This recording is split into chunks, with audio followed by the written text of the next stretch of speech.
করার জন্য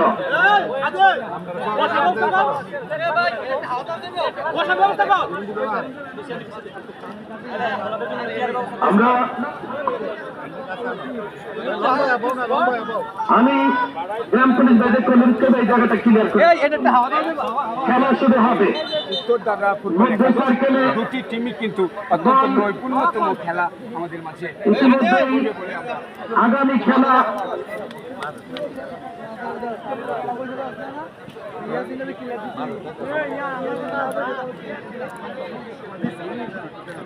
আপনারা দেখতেই পাচ্ছেন